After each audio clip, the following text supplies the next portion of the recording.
বন্ধুরা, আশা করছি তোমরা অনেক ভালোই আছো। আজকে তোমাদের লোকনাথ জিএস সেন্টারে ওয়েলকাম জানাচ্ছি। আর আজকে আইসিডিএস পরীক্ষার তোমাদের লাস্ট মিনিট সাজেশন দেব।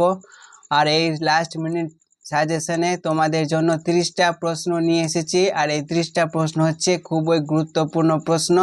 আর তোমরা যদি আমাদের চ্যানেলে নতুন হয়ে থাকো তাহলে চ্যানেলটিকে অবশ্যই সাবস্ক্রাইব করে নাও নেক্সট ভিডিও এবং গুরুত্বপূর্ণ ভিডিও পাওয়ার জন্য। তাহলে আজকের প্রথম প্রশ্ন হচ্ছে, তিলপাড়া বাঁধ কোথায় অবস্থিত? পুরুলিয়া, বাঁকুড়া, বীরভূম, দক্ষিণ দিনাজপুর। তাহলে আমাদের সঠিক অ্যান্সার হয়ে যাবে অপশন নাম্বার সি, বীরভূম জেলায় তিলপাড়া বাঁধ অবস্থিত।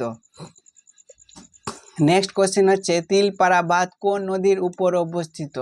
দামোদর নদী, কংসাবতী নদী, শিলাবতী, ময়ূরাক্ষী। তাহলে আমাদের সঠিক অ্যান্সার হয়ে যাবে অপশন নাম্বার ডি, ময়ূরাক্ষী নদীর উপর তিলপাড়া বাঁধ অবস্থিত। নেক্সট কোশ্চেন হচ্ছে, ফারাক্কা ব্যারেজ নির্মাণের প্রাথমিক উদ্দেশ্য কি? তাহলে অপশন এতে দেওয়া রয়েছে দক্ষিণবঙ্গে বন্যা নিয়ন্ত্রণ করার জন্য, হুগলি নদীতে জলের সরবরাহ বৃদ্ধি করার জন্য, পশ্চিমবঙ্গের জন্য বিদ্যুৎ উৎপাদন করার জন্য, বিহারে অভ্যন্তরীণ জল পরিবহন করার জন্য। তাহলে এই চারটে অপশনের মধ্যে সঠিক অ্যান্সার হয়ে যাবে আমাদের অপশন নাম্বার বি, হুগলি নদীতে জলের সরবরাহ বৃদ্ধি করার জন্য ফারাক্কা ব্যারেজ তৈরি করা হয়েছে। নেক্সট হচ্ছে, ডিভিসি এর সদর দপ্তর কোথায় অবস্থিত? তাহলে ডিভিসি এর সদর দপ্তর দুর্গাপুরে অবস্থিত, না শিলিগুড়িতে অবস্থিত, না কলকাতায় অবস্থিত, না সিউড়িতে অবস্থিত। তাহলে এই চারটে অপশনের মধ্যে সঠিক অ্যান্সার হয়ে যাবে আমাদের অপশন নম্বর সি, ডিভিসি এর সদর দপ্তর হচ্ছে কলকাতায় অবস্থিত। আর ডিভিসি এর পুরো নাম হচ্ছে দামোদর ভ্যালি কর্পোরেশন।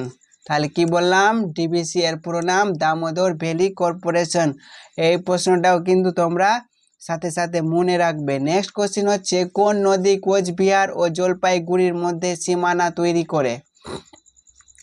সংকোচ নদী, কালজানি নদী, আত্রেই, জলঢাকা। তাহলে চারটে অপশনের মধ্যে সঠিক অ্যান্সার হয়ে যাবে option number B, Kaljani. Next question হচ্ছে, জলপাইগুড়ি কোন নদীর তীরে অবস্থিত? তিস্তা, জলঢাকা, তিস্তা ও করলা, জলঢাকা ও রায়ডাক, তিস্তা ও রায়ডাক। তাহলে চারটে অপশনের মধ্যে সঠিক অ্যান্সার হয়ে যাবে অপশন নাম্বার বি, তিস্তা ও করলা। নেক্সট কোশ্চেন হচ্ছে, হুড্রু জলপ্রপাত কোন নদীর উপর গঠিত? অজয় নদী, দামোদর নদী, সুবর্ণরেখা, কংসাবতী। তাহলে এই চারটে অপশনের মধ্যে সঠিক অ্যান্সার হয়ে যাবে option number C, Subarnarekha. Next question হচ্ছে, সুবর্ণরেখা প্রকল্প কোথায় অবস্থিত? পশ্চিম মেদিনীপুর, পূর্ব মেদিনীপুর, পূর্ব বর্ধমান, পশ্চিম বর্ধমান। তাহলে চারটে অপশনের মধ্যে সঠিক অ্যান্সার হয়ে যাবে অপশন নাম্বার এ,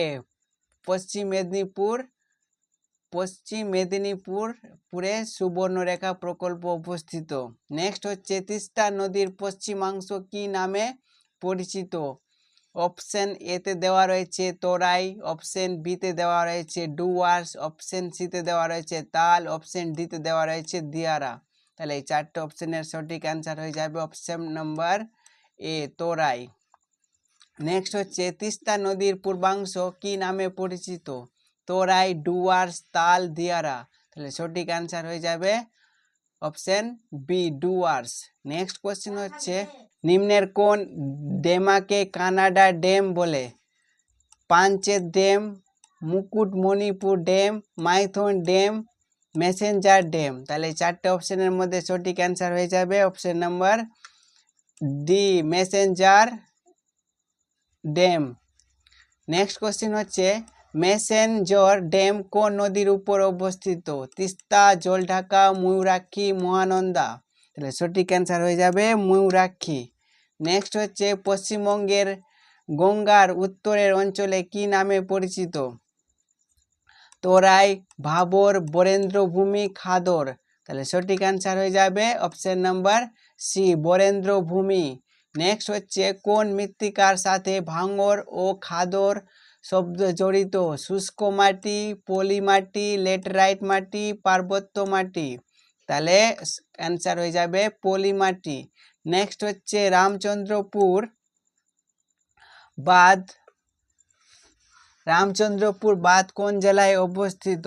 তাহলে হুগলি জেলায়, বাঁকুড়া জেলায়, পুরুলিয়া জেলায়, পশ্চিম বর্ধমান। তাহলে অ্যান্সার হয়ে যাবে আমাদের পুরুলিয়া জেলায় রামচন্দ্রপুর বাঁধ অবস্থিত। নেক্সট হচ্ছে পাঞ্চেত বাঁধ কোন নদীর উপর নির্মিত? দামোদর, কংসাবতী, অজয়, সুবর্ণরেখা। তাহলে সঠিক অ্যান্সার হয়ে যাবে দামোদর। নেক্সট হচ্ছে মুকুটমণিপুর ড্যাম কোন নদীর উপর নির্মিত? সুবর্ণরেখা, দ্বারকেশ্বর, বরাকর, কংসাবতী। তাহলে সঠিক অ্যান্সার হয়ে যাবে কংসাবতী। নেক্সট হচ্ছে সুন্দরবনের সীমানা কে নির্ধারণ করেন? সুন্দরবনের সীমানা নির্ধারণ করেন ডেম্পিয়ার ও হজেস। নেক্সট হচ্ছে কোন নদী পশ্চিমবঙ্গ ও আসামকে বিভক্ত করেছে? রায়ডাক, সংকোচ, কালজানি, ময়ূরাক্ষী। নেক্সট তাহলে অ্যান্সার হয়ে যাবে অপশন নাম্বার বি, সংকোচ। নেক্সট কোশ্চেন হচ্ছে কোনটি পশ্চিমবঙ্গের বৃহত্তম সেচ প্রকল্প? তাহলে পশ্চিমবঙ্গের বৃহত্তম সেচ প্রকল্প হচ্ছে তিস্তা ব্যারেজ প্রকল্প। নেক্সট হচ্ছে রামমাম জলবিদ্যুৎ কেন্দ্রটি কোথায় অবস্থিত? তাহলে অ্যান্সার হয়ে যাবে দার্জিলিংয়ে অবস্থিত।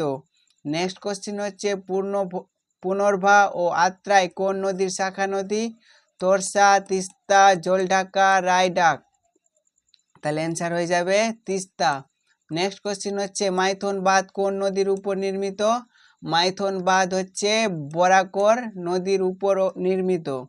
নেক্সট কোশ্চেন হচ্ছে বাঙালির ইতিহাস কে লিখেছেন? তাহলে বাঙালির ইতিহাস লিখেছেন নিরঞ্জন রায়, নিহারঞ্জন রায়। নেক্সট হচ্ছে কলকাতাকে কে আলীনগর নামকরণ করেছিলেন? তাহলে সিরাজ উদ্দৌলা কলকাতাকে আলীনগর নামকরণ করেছিলেন। নেক্সট হচ্ছে শের ই বাংলা নামে কে পরিচিত? ফজলুল হক, হাজি মোহাম্মদ মহসিন, মাওলানা আবুল কালাম আজাদ, নবাব সলিমুল্লাহ। তাহলে অ্যান্সার হয়ে যাবে ফজলুল হক। নেক্সট হচ্ছে বাংলার প্রথম গণ আন্দোলন কোনটি?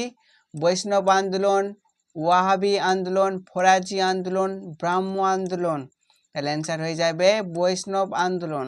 নেক্সট হচ্ছে রবীন্দ্রনাথ ঠাকুরকে কে গুরুদেব উপাধি দেন? তাহলে মহাত্মা গান্ধী রবীন্দ্রনাথ ঠাকুরকে গুরুদেব উপাধি দেন। নেক্সট হচ্ছে কে মহাত্মা গান্ধীকে জাতির জনক বলেছেন? গোপাল কৃষ্ণ গোখলে, লালা লাজপত রায়, সুভাষচন্দ্র বসু, মদন মোহন মালব্য। তাহলে সঠিক অ্যান্সার হয়ে যাবে সুভাষচন্দ্র বসু গান্ধীজিকে জাতির জনক বলেছেন। নেক্সট হচ্ছে রবীন্দ্রনাথ ঠাকুরকে বিশ্বকবি আখ্যায়িত করেন কে? মহাত্মা গান্ধী, ব্রহ্ম বান্ধব উপাধ্যায়, সুভাষচন্দ্র বসু, মদন মোহন মালব্য। তাহলে অ্যান্সার হয়ে যাবে ব্রহ্ম বান্ধব উপাধ্যায়। নেক্সট কোশ্চেন, তাহলে আজকে আমরা 30টি প্রশ্নের আলোচনা করলাম, আর এই 30টি প্রশ্ন কিন্তু ভেরি ইম্পর্টেন্ট কোশ্চেন ছিল। তোমরা যদি আমাদের চ্যানেলে নতুন হয়ে থাকো তাহলে চ্যানেলটিকে অবশ্যই সাবস্ক্রাইব করো এবং পাশের দেওয়া বেল আইকনটি অন করে রাখো।